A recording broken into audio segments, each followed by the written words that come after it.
I wrote my book for a multitude of reasons. Number one, to shove in the face of other cardiologists and say, hey, here's everything that I have to say. If you're interested in reading it, go ahead. There's 300 references at the end of the book that really back up what I'm saying regarding nutrition, lifestyle, the importance of... Warning, listening to Unleash Your Genius can be good for your health. Symptoms may include looking and feeling better, more energy, healthier kids, and increased productivity. Unleash Your Genius podcast brings you the science, art, and philosophy of health, wellness, epigenetics, and lifestyle. Hey, what's up, Unleash Your Genius listeners? Welcome to the show. My next guest is Dr. Jack Wolfson, who worked as a hospital cardiologist performing coronary angiograms and implanting pacemakers. Then he met his wife, who's a chiropractor, and she started speaking to him about health and wellness in a different way. And by sharing the chiropractic philosophy with him, she completely changed the way Dr. Wolfson looked at health and how he practiced his craft and how he taught his patients. You know, I'll let Dr. Wolfson tell the rest of the story, but it's really interesting, and I can't wait to share it with you guys. You know, Dr. Wolfson and his wife, they enjoy traveling the country, speaking about the health benefits of the paleo diet and lifestyle. Dr. Jack Wolfson now runs a very successful holistic cardiology office in Phoenix, Arizona called Wolfson Integrative Cardiology. Welcome to the show, Dr. Jack Wolfson. Thanks so much, Doctor. It's great to speak with you. Thank you. I know I've introduced you already. Can you tell us a little bit more about you? Sure. I'm a board-certified cardiologist. I did 4 years of osteopathic medical school, 3 years of internal medicine, and 3 years of cardiology training, all in Chicago. And I moved out from Chicago out to Arizona, where I practiced in a large group for 10 years. In the middle of that 10 years, I met the woman who would change my life. She is a doctor of chiropractic. She opened up my eyes to not only chiropractic, but the whole kind of natural world. And I started incorporating that into my cardiology practice and my patients, and really trying to get to the cause of what their issues are, because obviously as medical doctors we don't get down to cause. It's all about the pill and procedure approach. So I started to change my practice and eventually left the old group, started my own small practice called Wolfson Integrative Cardiology out here in Paradise Valley, Arizona. I've been doing it for 4 years, people coming from all over the world to come see me, and I thank God for meeting my wife to open up my eyes to everything around me. So it's been wonderful. Okay. Wow. So you, Dr. Wolfson, you were practicing, I'm fascinated by the paradigm shift that happened for you. You were practicing medicine in an allopathic model, right? And then you married a chiropractor and she got in your ear, and, tell us about that paradigm shift that occurred with you. Yeah, certainly. Obviously we're so brainwashed as medical doctors into the whole, pills and procedure mentality to all these different diseases, when in reality it's the basics. It's using nutrition, appropriate lifestyle, evidence-based supplements, chiropractic care. I mean, this is the stuff that keeps people healthy, and this is all that we need, except for obviously in emergency situations. But when I started to incorporate that into my practice, and really, it was kind of an eye-opening, quick change for me. It's just I was listening to my wife tell me all this stuff about, you don't need the pharmaceuticals, and you just feed them the right food and get adjusted and stay away from the chemicals. I'm like, wow, that makes perfect sense. I mean, it was like I never thought of that. I was like embarrassed, and started to once again make those changes. And in the old group I was with, I was getting in trouble constantly because, as you can imagine, the referring doctors were pissed off, for lack of a better word, at me and the practice for allowing me to do it. They're like, why is this Dr. Wolfson guy referring my patients out for chiropractic care? I don't believe in that. Or why is Dr. Wolfson taking my patient off of statin drugs? Why is he recommending this crazy paleo diet to patients? So I was getting in trouble all the time. The hierarchy in my old practice was constantly chastising me over that, and finally I just had to make that jump. But, once again, I owe it all to my wife for opening up my eyes, and, she is the daughter of a chiropractor who has been in Arizona practicing in the 1970s and is taking care of movie stars and country, singers, and has absolute hands that heal, as does my wife. My wife is a fantastic adjuster. She's 5'4", 110 pounds, and she can, adjust and get audibles on anybody. So when you shifted in your practice to more of a paleo, talking about nutrition, did any of your colleagues get that same idea, and did they change their way as well, or were you just the only one in that group?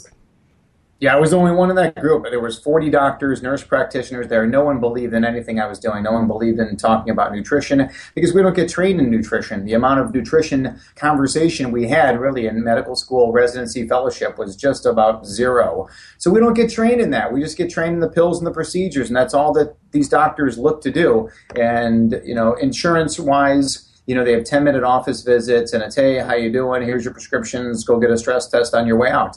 That's the mentality of what we do. And nobody was open to any alternative for a variety of reasons. And first and foremost, people have trouble believing that the whole paradigm of what they learned of health is actually sickness, and that they were wrong, and it's a faulty foundation.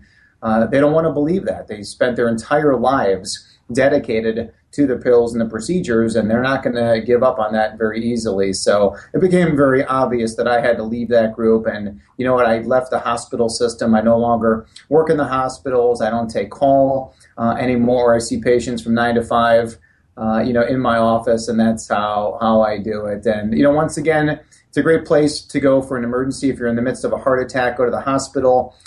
Don't chew on a cayenne pepper. I don't tell people to run to their chiropractor in the midst of a heart attack, although I've often said that I would love to see a chiropractor staffing an emergency room for when the chest pain comes in. If it's non-cardiac and musculoskeletal, wow, that's where you guys really excel. But I would love to see a heart attack, an actual heart attack going on, and having a chiropractor adjust that patient to see what happens. I think it would be just magical, to use a very cheapened phrase, but I think it would be outstanding on what the autonomic changes a chiropractor can lead to on a patient, and what that would do in the case of an acute myocardial infarction. It's not going to happen, and I'm not sure a lot of chiropractors want to be sitting in hospital emergency rooms. It's pretty disgusting over there. Can we touch on that for a little bit? What do you see as far as the benefits of chiropractic for your patients? Well, I refer everybody out to chiropractic, of course, unless they come to me from a chiropractor. And it's really just just limited to cardiology reasons. All my hypertensive patients obviously can benefit from chiropractic care. Chiropractic care, upper cervical adjusting, is proven to lower blood pressure 17/10. I talk about that in my book, in my chapter called The Wonders of Chiropractic, chapter 14. So it's evidence-based, and there's also evidence regarding heart rhythm issues, atrial fibrillation, premature atrial complexes, premature ventricular complexes, so irregular heartbeats, supraventricular tachycardia. It's all autonomic related, and the chiropractors are the best at fixing the autonomic nervous system. So I really find that chiropractic really excels in those areas. Do I think that chiropractic care can help modify the cholesterol panel? I do, because I think, once again, a lot of that is autonomic driven. My patients with congestive heart failure, all autonomics. There's really a role for chiropractic, certainly in the cardiology patient. Well, and then also let me touch on my patients with syncope, intermittent lightheadedness, syncope, vasovagal syncope, neurocardiogenic syncope, the common faint, whatever you want to call it. Once again, it's all autonomic driven, and the chiros are the ones to fix it. All right, Dr. Wolfson. We're talking about the autonomic nervous system. I just want to break it down a little bit more simply. So when you talk about the autonomic nervous system, we're talking about a balance, right, between the sympathetic and the autonomic. Does that have something to do with reducing stress and reducing stress on the body and how chiropractic reduces stress on your spine, and therefore it can reduce the stress on the body from your perspective? Well, I think fundamentally that a healthy body depends on a good balance between sympathetic and parasympathetic tone. Yet when you do heart rate variability and you do autonomic neurologic testing in an objective fashion, you find dysfunction in so many people where they're either overly pushing their sympathetic nervous system, or they're underactive parasympathetics, or it's the reverse. There's clearly some imbalance there, and I think that, in my experience, it's a lot of different factors play a role there, and certainly stress reduction techniques, meditation, Tai Chi, Qigong, yoga, all those things are also proven to be beneficial. Acupuncture, those are proven to be beneficial regarding normalizing the autonomic nervous system, but I certainly am a believer that chiropractic is a big component. Can we talk about your book, The Paleo Cardiologist? Oh, I thought you'd never ask, Brian. Thank you so much. Yeah, I know. I mean, I wrote my book for a multitude of reasons. Number one, to shove in the face of other cardiologists and say, hey, here's everything that I have to say. If you're interested in reading it, go ahead. There's 300 references at the end of the book that really back up what I'm saying and regarding nutrition, lifestyle, the importance of chemical avoidance, on and on. But really, it's a guide for patients all around the world. Hey, if you can't travel to Arizona to come see me, open up my book. Read everything in there. Follow that plan. Talk to your local doctor. See if you can order some of those tests. Find a good quality chiropractor in your area. Start making those changes to your sleep and your diet and relaxation and physical activity. Get the tests you need to get. Take the supplements you need to take. And it's really been amazing. Amazon bestseller. People from all over the world are reading it. A lot of the chiropractors, even as far as Australia, they're ordering cases of books. We ship them out there. They give it away to patients as part of their care plan, or they sell it to their patients, which would be my preference, but that's up to the individual doctor to try and get this in as many hands as possible. And, for the chiropractic patient to have a book like this where, okay, here's a board-certified cardiologist who is touting the benefits of chiropractic care, so kind of somewhat reinforcing what you guys are doing in the eyes of a medical doctor. I loved your book. I got it when it first came out, and I love how scientifically referenced everything is. You made it pretty easy to read. There's a lot of science behind it, but I loved it, and of course I just recently read it again. So thank you for that. No, you're welcome. My wife edited the book. I've had multiple people, read it before it got published, in June of 2015. And it's, I think it is very readable. I think there's a significant amount of science in there, but it's really digestible for just about anybody who's in the health space or interested in the health space. I've got people that said they had to read it, 2 and 3 times to really fully digest it. But thank you. Overall, I think it's been a success. Dr. Wolfson, I know you've probably done this plenty of times, but I want you to imagine that you're up on stage and you're addressing a group of people that are about to embark on their first ever 90-day lifestyle challenge of eating healthy, paleo, primal, exercising properly, and meditating, eat, moving, and thinking correctly. What are the 3 things that you would want to convey to this group to help them achieve their success? Well, I guess what I would tell the majority of people is to make the changes at the speed that they feel comfortable with. So if we outline a good nutrition plan and a physical activity plan and a supplements plan and chiropractic care and mental health, and sleep and all these, de-stressing, all these things, go work at a pace that you're comfortable with. Don't rush it. Some people, they want to dive into everything and they do it successfully. Some people take more time to do it. So I would say, certainly work at your own pace is the first thing that I would tell someone. The second thing I would tell people is don't listen to the medical doctors when it comes to prevention. They have no idea about prevention. Seek out the guidance of a holistic doctor and get their opinion, because the medical doctors will tell you to avoid sunshine. And the sun is critical to all life. The energy from the sun, the light from the sun, nothing exists on this planet without the energy from the sun. So we need to harness that on a daily basis. And this is like walking outside barefoot, really just kind of getting back to the basics. And, the third thing I would tell people is that, because obviously everybody's walking around fatigued, everybody's loading themselves up on caffeine and sugar, etc. Number one, it's an addiction, but two, they're not sleeping. So this is the importance of living like our paleo ancestors did. You go to sleep with the sun down and awake with the sunrise. We did it for millions of years. We're away from it. We need to get back to it. Get rid of the electronics out of the bedroom. Turn off the Wi-Fi. Get the cell phone out of there. Use your bedroom as kind of it's like Superman's fortress of solitude. Just make it totally quiet and cool, and get those needed hours of sleep. That's fantastic. Thank you, Dr. Wolfson. So just to summarize, make your lifestyle changes at a comfortable pace for you. And then you mentioned about finding a holistic doctor for prevention, and then working on sleep, getting plenty of sleep. So brilliant. Thank you for that. And now, Unleash Your Genius, the podcast, it's really about breaking the chains of our modern lifestyle.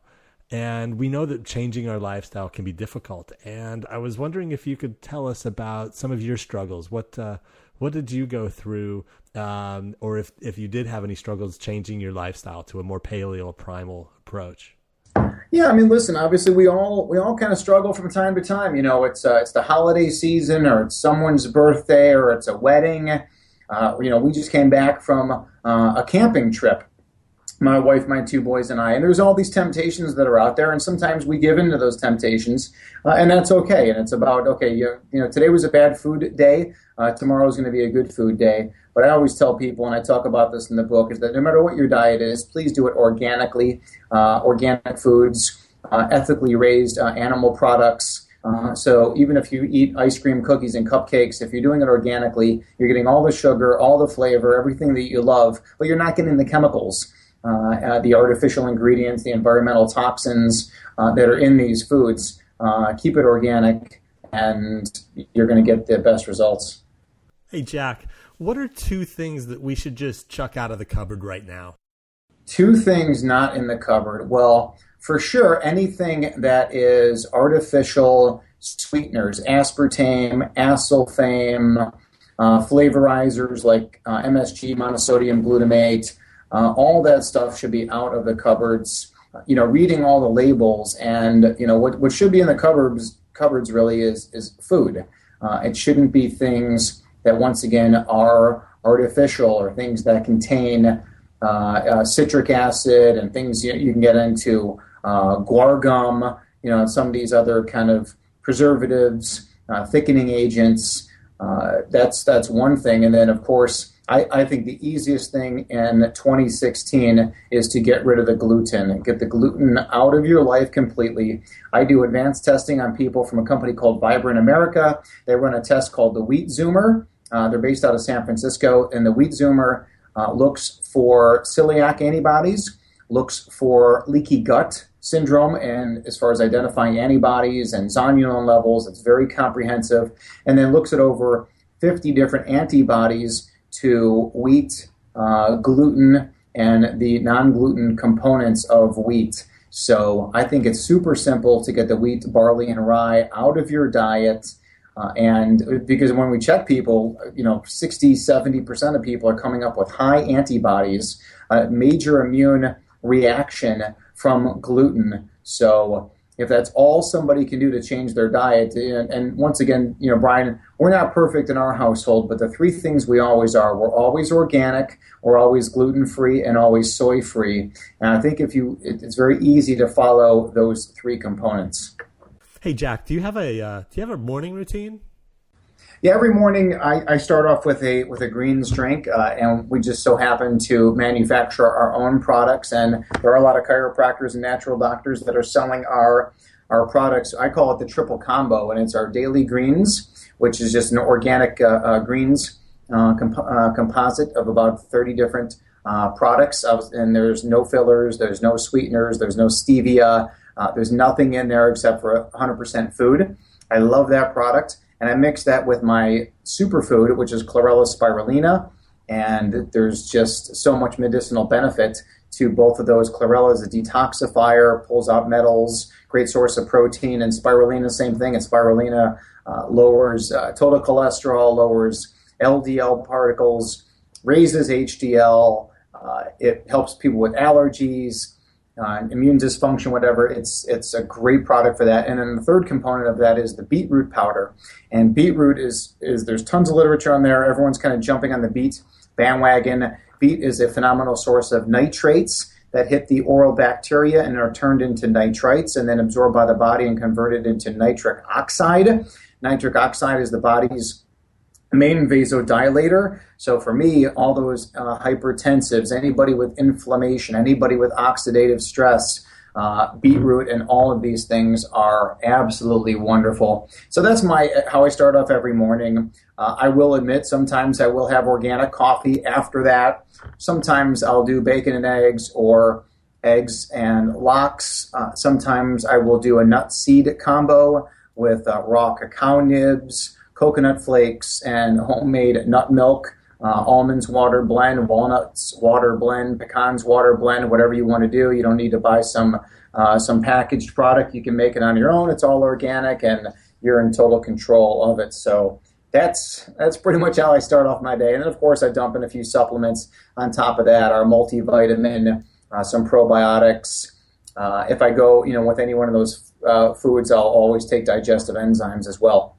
Wow, that's awesome. I'm going to have to write that down.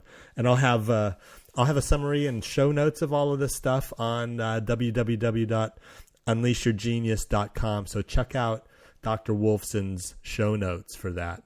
Look, Dr. Wolfson, I was thinking that, with that, with those supplements and the superfoods that you add, do you also blend or juice vegetables or fruits in with that? I don't. I have patients that do, that maybe they came to me and they're getting, they're already doing their morning smoothie and they'll add my products to it.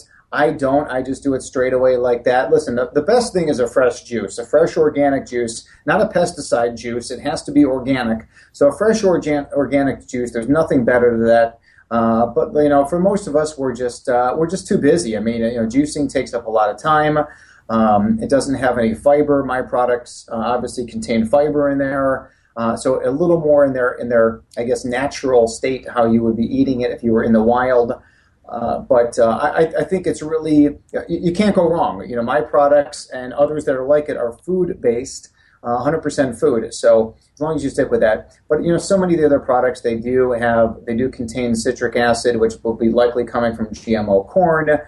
Issues with citric acid. Stevia is just a sweetener that I hate the taste of, and we've seen many, especially female patients, that are having reactions, hormone-like reactions, acne breakouts, testosterone-like symptoms in these females. So I tend to stay away from stevia. The problem is it's found in so many different products, and I think we're just kind of getting overloaded on it. So I would try and keep it to a minimum. And once again, it's not in my daily drink. Right. Okay. I was going to ask you about stevia. Is there what do you recommend to replace that? Well, it's we're constantly formulating products and ideas between Dr. Heather and I. And one of the things she says is that in response to these people who don't want sugar in there. I can't believe, you made this product and it's got 6 grams of organic coconut sugar. Isn't that too much sugar? And yet these are the same people that are slugging down ice cream, cookies, and cupcakes every night. And then they're going to call me to the mat over 6 grams of sugar per serving of one of my products. So I would say, listen, if the worst thing you do is get the sugar on a daily basis from my products, and that's all the sugar you're getting, I don't think we're going to have a problem. And this is obviously in the typical world where people are having 100, 200, 300 grams of sugar on a daily basis, right? People are slugging down 6 packs of Coca-Cola, which, in and of itself would be 200 grams of sugar daily. 200 grams, man. Look, Dr. Wolfson, as a cardiologist, obviously you're dealing with people's hearts, right? And, you probably see them, you obviously see them when they're having a heart condition or having a heart attack or just getting over that in the recovery phase. As a cardiologist, how do you introduce exercise into your patients' lives? Well, for one thing, I tell all my patients to start slow. Where someone gets in trouble is when they come out here to Arizona, they haven't exercised in 35 years, but they played high school football. Well, now it's 35 years later, and they think they're going to go run up the side of a mountain. That's when people get into trouble, have heart attacks, die in the mountain, and it happens all the time. What we need to do is start slow. So just, gradually, each time you exercise, doing a little bit more and more. I'm a big fan of burst aerobic activity, so doing short sprints or rapid pedaling on a bicycle or fast swimming or fast hiking, and then, so going fast and then slow and fast and slow. That would be much more like our Paleolithic activity, our paleo ancestors, right? They were chasing after their children. They were chasing, they were running away from being somebody else's food. They were building shelter. They were carrying water. It was a very active lifestyle, and I think that's what we have to resume, as opposed to getting on the treadmill for 45 minutes and watching some trash TV show or watching the news and stressing ourselves out. And it's in the literature. The literature is really supporting that kind of burst aerobic activity, the muscle building, the push-ups, the pull-ups, the squats, the lunges, build muscle, build muscle, build muscle. And obviously in building muscle, you're going to ramp up your heart rate. But that's the way that I do it, and that's the way I live personally, and that's the way my patients have really succeeded. Hey, Jack, I just want to get to know you a little bit more. Can you share with us your favorite book? Oof, my favorite book of all time is, well, obviously, there's so many. I would probably say Atlas Shrugged by Ayn Rand is one of my favorites. I love the book Exodus by Leon Uris about the Jews and their years of persecution. It's a very kind of fictionalized historical novel. That's wonderful. And from a health standpoint, probably by Gary Taubes, Good Calories, Bad Calories is fantastic. Weston A. Price. I know you asked me for one, Brian. I apologize. Weston A. Price. Nutrition and Physical Degeneration. He's a dentist from the 1920s, travels all around the world with his wife in the 1920s, and just documents everything we're talking about regarding paleo and how those were, the healthiest people that he came across that were following their native ancestral diets. Really just fascinating stuff. And just as far as a title is concerned, by Jonathan Wright, who's a famous doctor here in the States, and his book is titled Why Stomach Acid is Good for You. And it's one of the first books I read, while going natural. And I said, wait a second, stomach acid is actually good for you? That's why we have it? To digest our food? Wow, that really makes a lot of sense. So I love shoving that in the face of so many doctors, and of course highlighting that to patients that are all on their prescription acid blockers.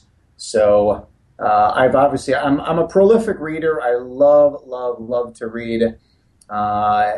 So there's just so much information out there, and some of the latest stuff I've been reading are on the importance of light, quantum biology, really getting down to the subatomic level, and how important the light is, how damaging artificial light is, the importance of high quality water, the importance of grounding and standing on the earth in your bare feet. We were just camping, and just laying on the earth was just so healing. Right. Hey, Dr. Wolfson, I can't let you get out of here without talking about cholesterol. Can you tell us a bit about cholesterol? What we should know about it? Yeah, sure. Obviously, I talk about cholesterol as pretty much chapter 1 of my book. I got an amazing intro about how I met my wife and how important that was, and the sickness of my father and how important that was, and my unhappiness in my old practice. And how important that was to make the person I became and the doctor I became. But the first chapter is called The Truth About Cholesterol. And what I want to do is I want to break down the myths that cholesterol is dangerous and use that really as a foundation. Like, oh my God, this guy just said this about cholesterol. I can't wait to read everything else in the book. So cholesterol is just a molecule of carbon, hydrogen, and oxygen. There's nothing else in there except for those 3 atoms. And it is essential for life. Human beings and all animal species cannot live without it. It is part of the cell membrane, that fence that surrounds every cell. It makes all of our sex hormones. It makes cortisol. It makes aldosterone. It, of course, makes vitamin D. Cholesterol is made in the liver to be put into the gallbladder to be secreted as bile. And as bile salts that help emulsify or break down fat in our diets so they can be absorbed. So cholesterol is just absolutely life-giving, life-sustaining. It's given a bad rap. The doctors have vilified it. The drug companies have vilified it. There is no link whatsoever between dietary cholesterol and cardiovascular disease. There's no link between saturated fat and cardiovascular disease or stroke. It's in the literature. It's there. Find a doctor who knows that fact is certainly very, very key. But I love cholesterol-containing foods. We've got our paleo pyramid. The foundation is vegetables, vegetables, vegetables. But everybody should be eating some meat and ethically raised meat and wild seafood in their diet for optimum health.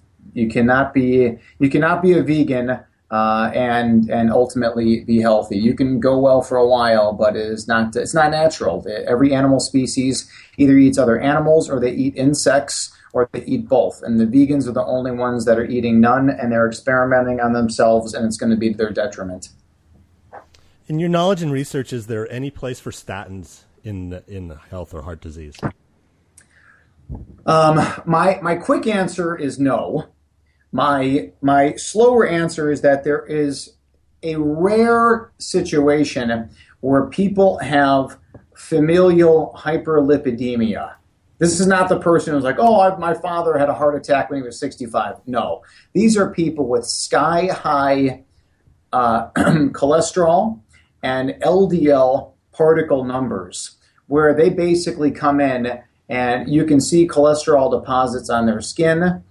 They basically will tell you, I can feel my arteries filling up as we speak. So I think that is an opportunity to use a statin drug where the benefits would likely outweigh the risks. I'd like to say we could do it all naturally, but those people, for whatever reason, they've got that particular gene, and for whatever reason that gene developed, and that genetic mutation or however it happened, that's the place I would use it. But pretty much everybody else, I think we can do it naturally. One of my favorite supplements is berberine, B-E-R-B-E-R-I-N-E. Berberine has been used by the Chinese for 75 years, studied for so many years on what it can do for lipid numbers, for blood sugar, anti-aging.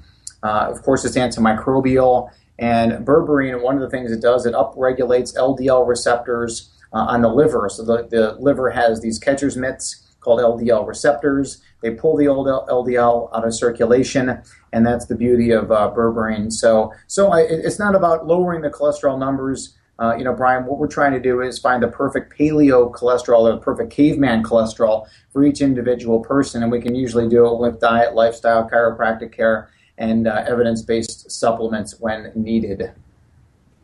So, Dr. Wolfson, what else are you guys working on at the moment? Well, we've been speaking a lot. We're speaking at Life University in Atlanta coming up, and then we're speaking at Life West.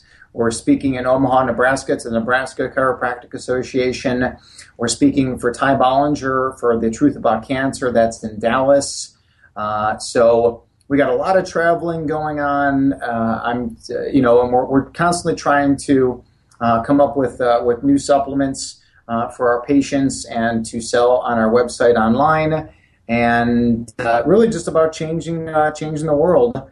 And that's what we're just trying to educate. And there's not many holistic cardiologists out there. I'm kind of a rare breed when it comes to that. So just trying to let everybody know that there's an alternative. And my wife, her passion is children's health and waking up the world to the way to keep children healthy, and the importance of breastfeeding, and the importance of co-sleeping and home birthing, and just keeping those chemical toxins out of the little kids.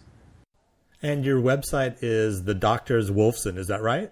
Yes, and Doctors is abbreviated DRS. And I would love for people to follow us on social media at the Doctors Wolfson as well. We're active on Facebook, Twitter, Instagram, and that's the best way to get in touch with us. And once again, if anyone in your region is interested in getting my books at wholesale, all they need to do is just go onto the website, or they can just email directly to the office, health@thedoctorswolfson.com, health@thedoctorswolfson.com. We'd love to ship you out a case of books. It's kind of expensive to ship to Australia, but the book is also, of course, available on Amazon, so people can obtain copies there as well. Nice. Thanks, Jack. Brian, it was an absolute pleasure to talk to you. Thank you so much. Do you have any last words of advice? Go chiropractic. I love what the chiropractors are doing. I have no doubt that the chiropractors should be the primary care doctors, that they need to be the gatekeepers. And if the chiropractor can't fix it, well, then that's the time to send them on to a specialist like me. But getting back to the basics, let the body heal itself. Getting rid of vertebral subluxations to improve brain and body function. I'm not going to, get all, I'm not a chiropractor, so I don't have the ability to get into the science like you guys do on how chiropractic works, but it does work. I've seen it with my own eyes. I've seen my wife get rid of ear infections with her hands. And actually, I'm an osteopath, and I've taken many osteopathic medical students, and I've always told them that's what separates them from the MDs, is the ability to use your hands to heal.